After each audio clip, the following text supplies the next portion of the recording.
So far we've talked about scales and we've talked about basic triad chords. And whenever I showed you how to make those chords, we talked about the first scale degree. So I mentioned, for example, how to find the C minor chord. And then I showed you how to first start with finding the scale, or actually just remembering the scale.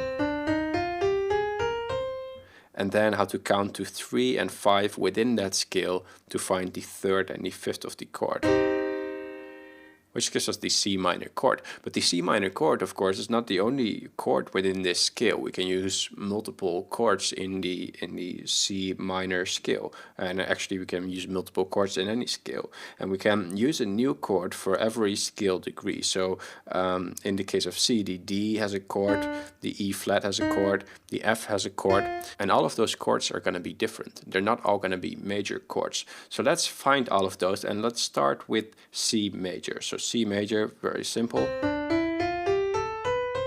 that scale, and let's sequence that in. So I'm gonna start with the C note here, and that's going to be the first scale degree, and we're going to now harmonize this major scale. That's just simply what it's called if we build a chord on every scale degree. So here's the first one, the C major chord. Now let's go to the second scale degree, which is the D, and let's do our same trick. Like it's actually incredibly simple. We just use the same technique counting inside the scale. So we count to 3 and we count to 5. That gives us this chord. Now this happens to be a minor chord, and we can recognize that because it has 3 half steps between the tonic, between the root, and between the third, rather than 4 half steps.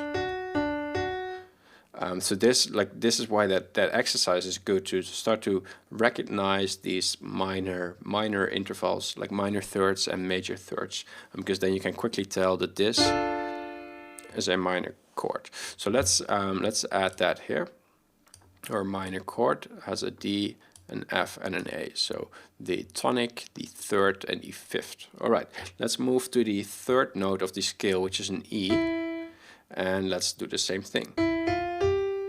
That's our third, and that's our fifth. So then we get this, and this is also a minor chord. So the first scale degree of C major, or actually any major scale, is a major chord. The second scale degree of a major scale is minor, and the third is also minor. Let's move to the fourth, the F.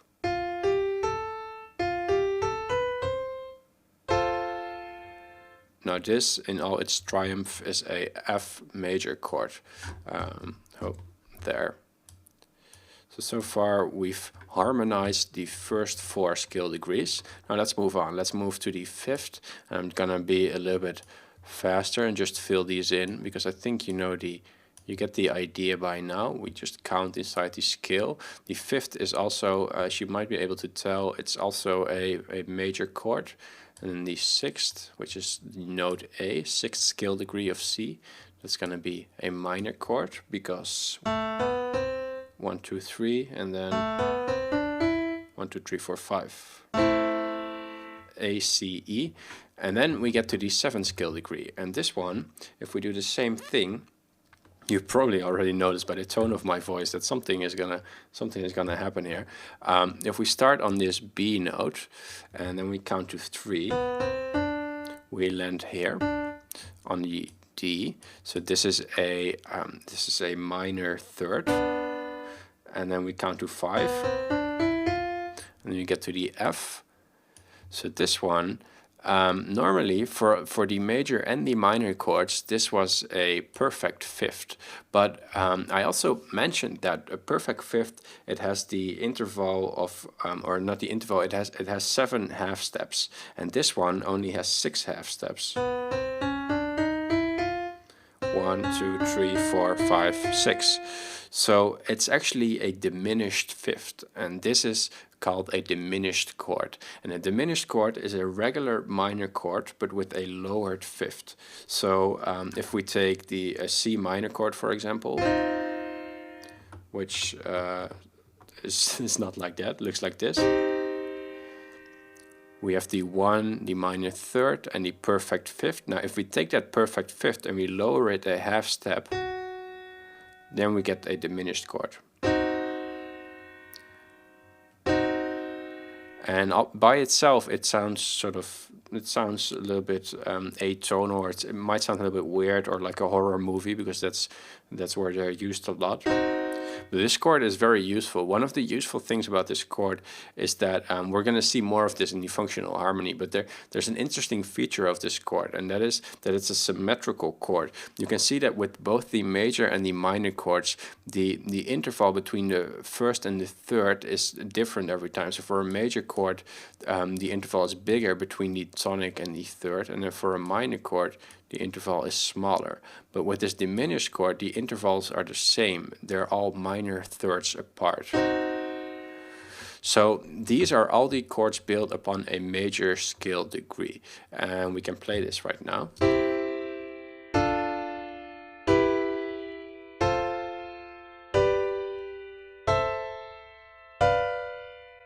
So we can choose from all of these chords when we want to make a progression in C major. And this order of the chords is always going to be the same. It doesn't matter if you're in C major or G major or A major. For all the major scales, the first chord is major, the second one is minor, the third one is minor, the fourth is major, the fifth is major, the sixth is minor again, and the seventh is diminished.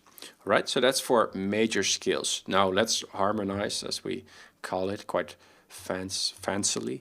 Let's harmonize a minor scale, and let's stick with C. And that's not because I don't know any other keys, but that makes it easy to compare these keys with each other, to see which notes are different between minor and major. So our C minor scale, let's actually I'll just add it here so that we have it as a reference, because this one might be a little bit trickier to see right away. So this is the C minor scale.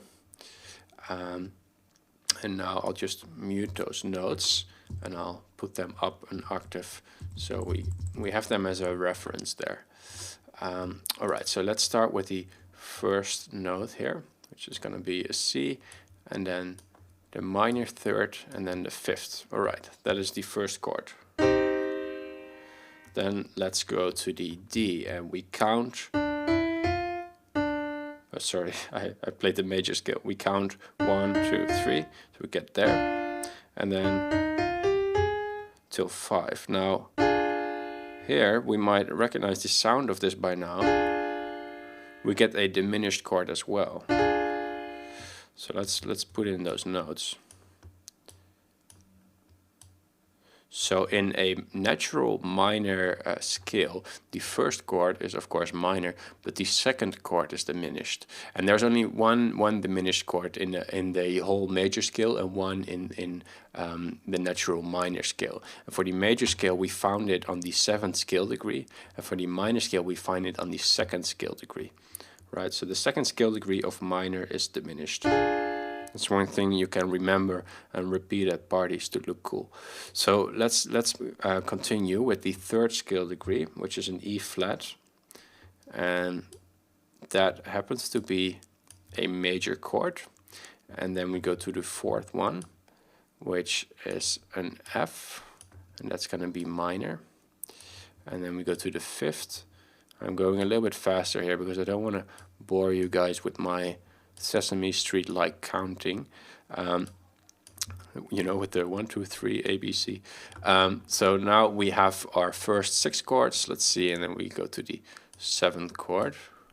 And if you're confused about why I'm using these notes, just check out our scale here. I'm only using notes from the scale, and then I'm using those to count inside the scale. So for natural minor scales, this we've now harmonized a natural minor scale.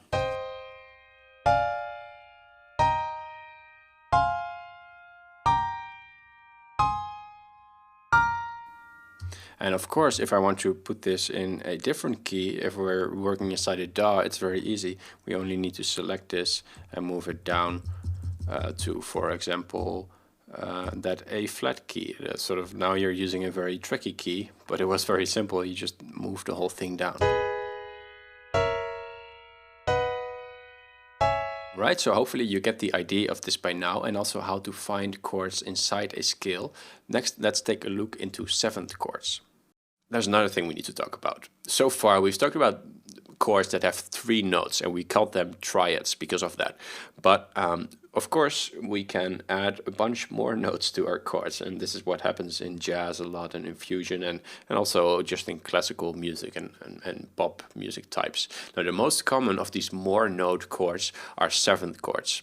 And the 7th chords, they have an additional note just below the root. So there's 3 different types. There's the major 7th, the minor 7th, and the dominant 7th.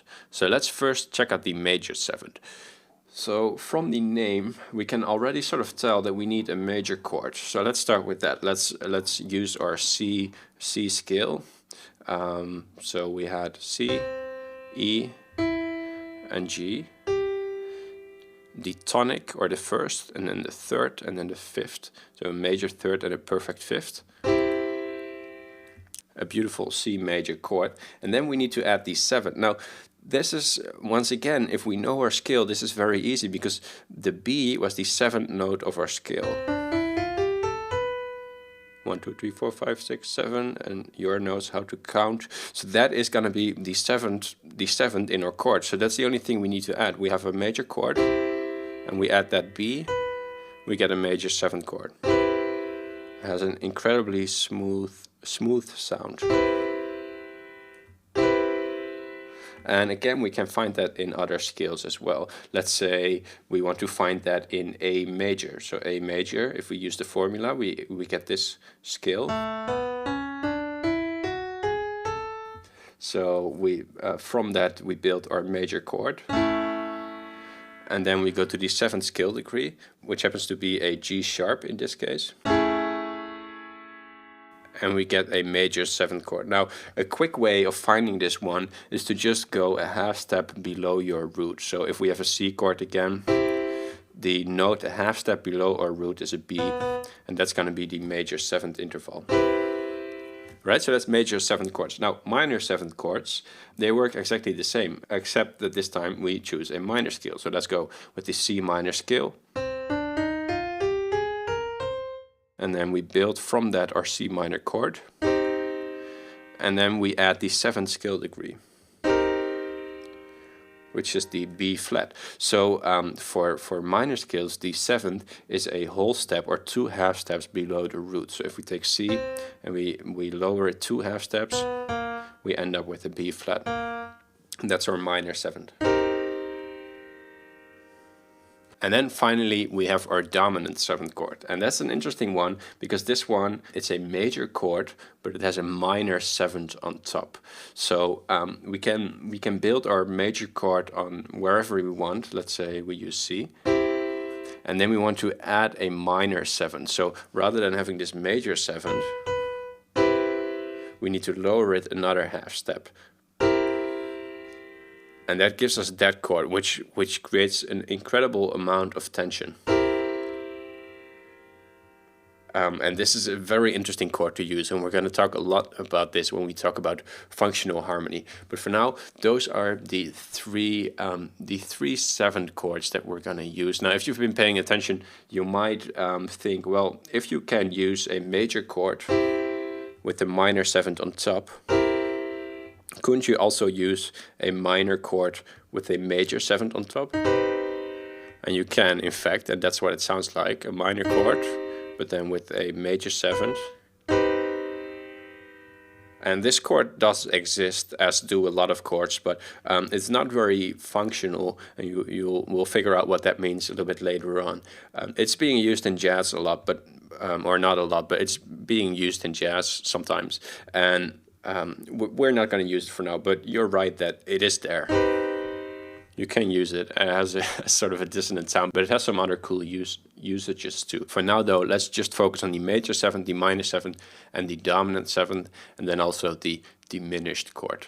Alright, so that's it for the foundations part of this course. And this is really something, like all of these things, I consider to be really fundamental knowledge to even start to work with music theory. Like a lot of people, when they're learning music theory, this is sort of where they stop. But like this point right now, we've only learned the vocabulary, which is a word that I cannot say very well.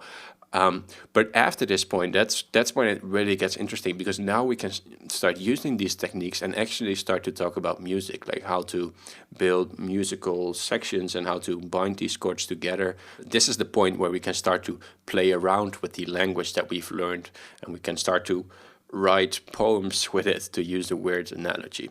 So that's what we're going to do next, and I'm very excited about that one. But just to make sure, before you go to that, make sure that you understand these things, because things are getting a little bit more complex from this point onwards.